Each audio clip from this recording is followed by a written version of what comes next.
Hey folks, I am coming to you today from Founders Hall 212. I kind of like the idea that I'm taking these video check-ins on the road. All right, so the week 6 module just opened up, and the week 6 module is all about visual argumentation. You have been dabbling in visual argumentation, looking at those photos of the week, that series that The Atlantic does every week with your partner was kind of like dipping your toe into the water. And now we're gonna delve into visual argumentation even further. How do we analyze something that is primarily, or sometimes even just partially, visual? How do the elements included in visual arguments come together to create a cohesive argument? It's really fun stuff. So Revel Chapter 9 focuses on visual arguments. We're going to be skipping a couple chapters, but we'll go back to them later in the semester. And then that Revel Chapter 9 is going to give you a background before you start working on your midterm essay for this class. So your midterm essay is going to be a propaganda poster analysis. I don't want to go into it in too much detail. There is more information in the module, but just so you get an idea of how this assignment is going to work, this week you're going to research and pick your propaganda poster. On your own, you're going to kind of start chunking out the assignment, maybe sketching out your ideas, but then you'll write your final draft and you'll submit in next week's module. So really you've got 2 weeks to work on this project.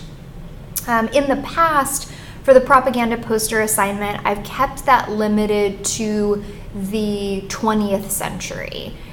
So we were doing these like historical posters. But with the November election coming up, I thought you might see more posters around with a tie-in to that election. So I wanted to open it up just in case that was something that you wanted to explore. So this week's discussion board is just about reserving your poster. And then you will have a survey. There's a question in the survey that I want to mention in this video because my colleague Ryan Guy, who runs a speech and debate team, he's the head coach for the speech and debate team, I'm looking at a clock right here at the back of the classroom, came to my office maybe about an hour ago, and he told me something really cool. He has been working for months to try and get the 2 candidates that are running for the House of Representatives for California's 10th district, so the one that encompasses Modesto, to come and do a joint town hall. They have not been having it.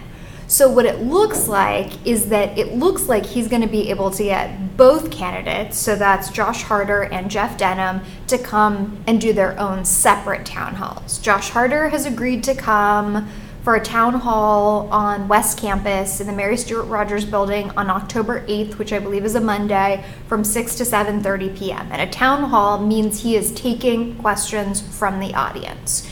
And so there's a question in the survey asking you, okay, so if you could ask this candidate, Josh Harder, anything about national issues, local issues, international issues, what would you ask him?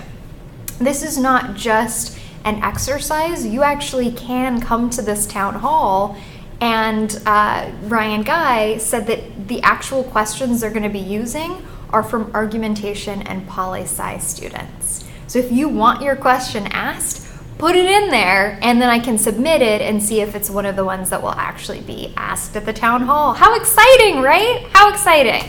And then you can go to the town hall and you can see them answer your question, and it'll be a really kind of cool way to participate in our democracy. We're going to talk more about participating in our democracy by registering to vote later on, but I'm not going to focus on that in this video.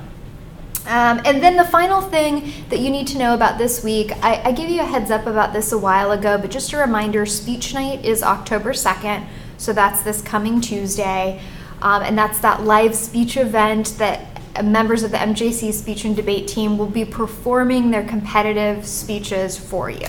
For this class, what is most important is the debate and the persuasive speech, because that's where you're going to see argumentation concepts at play. So if you took COM 100 with me, I asked you to focus on the informative speech, the impromptu speech, and the persuasive speech. For this class, I want you primarily focused on the arguments in the debate and the persuasive speech. So you go to Speech Night if you are able to.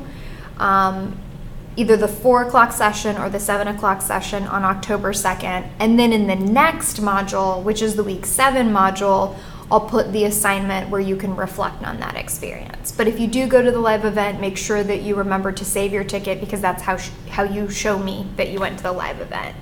And then for those of you who can't make it, we're gonna get a recording of speech night, and then we'll post it on Canvas. I'll post it on Canvas as an announcement afterwards.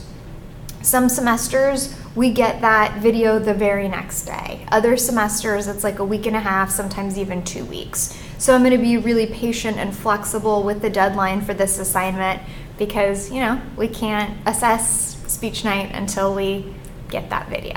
All right, so that's what's going on. Grading update, I am still working through your argument structure discussion board, and then once I finish that project, I will move into your second conversation journal.